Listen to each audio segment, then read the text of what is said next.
Hello and welcome to Health Matters on Channels Television. Thanks for joining us. I am Mary Alale Yusuf. Nigeria has been officially declared free of the Ebola virus disease after the expiration of 2 complete incubation periods of the virus without a new case. That means for 6 weeks, there has been no new case of the disease in the country. Travel has been a major culprit in the spread of the disease, and that's how Nigeria got it. Now, there's a case in Mali. In today's edition of the show, we'll look at the elements of the nation's success and how to stay free of the disease. My guest on the show is Dr. Oladoyin Odubanjo. Dr. Odubanjo is a public health physician, first vice chairman, Association of Public Health Physicians of Nigeria, Lagos chapter, and executive secretary of the Nigerian Academy of Science. You're welcome to the show, sir. Thank you very much, Mary. Well, how does it feel to be free? It's good. It's good to be free. It's actually good for the first time to have Nigeria in the news for great reasons. Yes, what does this say about Nigeria and Nigerians? Well, it's the same thing we see in Nigeria all the time. We always say never rule out Nigeria. You know, even in football, we were 4 down once. The World Cup, I believe that was. And we came up again. That was the miracle of that man. Right, but that's Nigeria. You know, that's the Nigerian spirit. Nigerians can always fight back. You never rule them out. You can never say it's over. You know, and this time around, the whole world was scared stiff. You know, once the virus got into Lagos, they said this is it. You know, and then they were really shocked to their bones. Could you take us through the steps that Nigeria took to attain this success? Because it's really important. What were the things that were done? Well, majorly I'll pick on, or I'll say there were 2 major things. Again, if you keep saying trying to pick 1 or 2 is not good enough. We'll talk about them all. You know, so firstly, it's a case of contact tracing, like we've all heard about before. So the contact tracing was great. It was absolutely necessary because this disease spreads by contact. You know, so you need to find out who have been in contact with the previous case, and you need to kind of try to limit their own movement as much as possible. Just limit it and keep an eye on them, so that as soon as they do develop the disease, before they actually become infectious, you want to take them in for treatment. So the contact tracing is paramount, very important thing to do in order to limit the spread of the disease. And in Nigeria, we did very well with that. We jumped on it quickly. In Lagos, they said we had a 100% success rate in terms of contact tracing. Which means we got everybody into the net. Yes, we found everybody. I mean, we could identify everybody who came in contact with Patrick Sawyer. We therefore were able to speak to them. Well, somebody didn't cooperate or the other, but we actually at least identified them and monitored them. In Port Harcourt, that was as high as 98%. That's also very good. You know, so that really helped. But I also want to say that in terms of information, we really did a lot of work. You know, one, just to create awareness. You know, so people became really aware. Nigerians knew Ebola. Children were talking Ebola.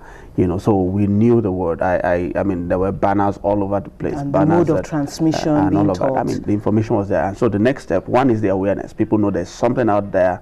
They need to be careful. The next one is accurate information, which also we did try a lot with. We actually engaged a lot with the media and also worked with other groups, community groups, you know, ensuring that the information went across groups like doctors, like nurses, like hoteliers, you know, so we met transporters, you know, telling every one of them about these things, what they need to know, what situations they might find themselves in, and how they could contribute in preventing the spread. And so I think it was quite a good job. Would you say traditional leaders and religious leaders were also very key with this They were spread engaged of information? as well, yes, they were engaged. In fact, I know also, for instance, in Lagos State, there was meeting with the governor, with traditional leaders, there was meeting with local government chairman. So it was at all levels.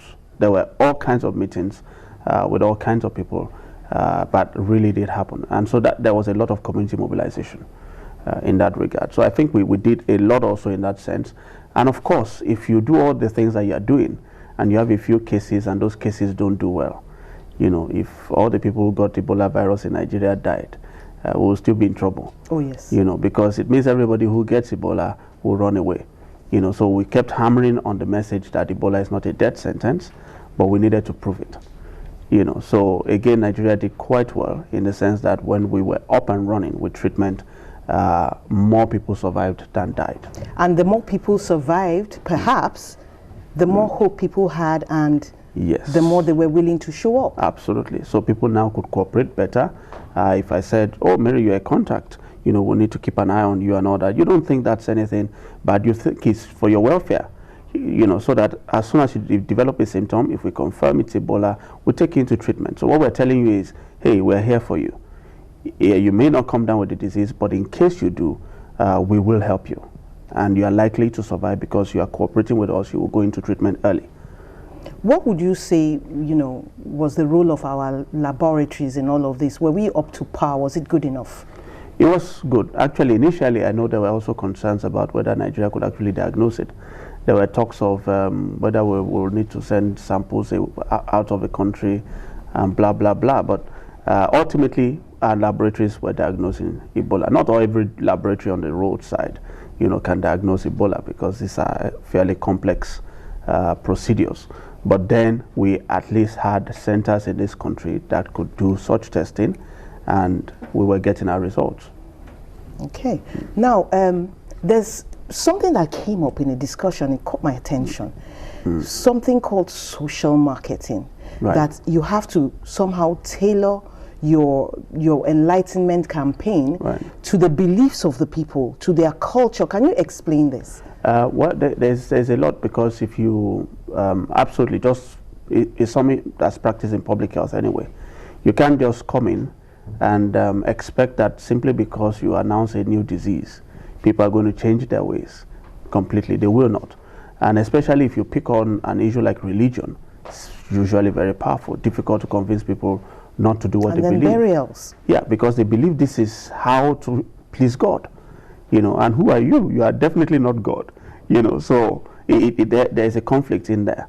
But what you need to do with it, and that's what was done, is that we go side by side with the people, meet with the religious leaders as well, and discuss with them. This is the situation we found ourselves in. We know that there might be certain areas that we are concerned about, in your practices, your religious practices. So you can also now, this is what we want to avoid. We want to avoid contact with the sick person. We want to avoid contact with the sick person who dies. We want to avoid contact with that corpse. And yet you have to wash the crops and all of that. So your own cultural. Absolutely. So then they become like your teachers to tell you, oh, there are exceptions to that rule. Okay. Oh, there are times when we can do this and that. So all of those exceptions then are brought on board. Okay, so that was how health experts were able to connect to the people in Nigeria and make them follow the instructions of don't touch, report. So the religious leaders themselves will tell you what to do, and then they will tell the people to cooperate. So there were instructions passed down, from the levels of religious authority to say, if this happened and it's a suspected Ebola case, please don't do anything. Please call the chief imam or whatever around there, let him know and let him handle it from then on. He's going to do whatever he needs to do. He's going to have to call in the health authorities, but please do not try to do this on your own or whatever. And we had good cooperation. Now, I know that we've recorded our success now. Everybody's shouting Global it from success, the rooftops and everything. But what does this say about our health system? What would you say about our health system following this success or in spite of this success? Maybe in spite is more correct. Sorry to be that blunt, but maybe in spite.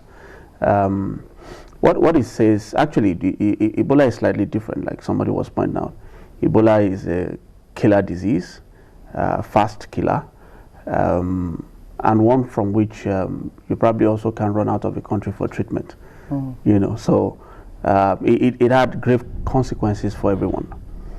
So a lot of people stood up, and maybe it was a sense of self-preservation, but like with most things, like with most programs, we have HIV programs, we have polio programs, we have malaria programs. Like with most programs, what has happened is that we built castles around these programs, and we've actually not taken our time to look at the health system, itself. If our health system was as functional as it should be, then we would not have the problems we have as much as we do. If we take it with Ebola, for instance, if our health system was good and strong and all of that, we would have had a good screening program at the airport when Sawyer came. Okay, you know, right from the inception. Right from the inception, we would have caught that. There would have been a good chain of reporting. A Liberian has arrived who's sick, who's this, who's that, who's that.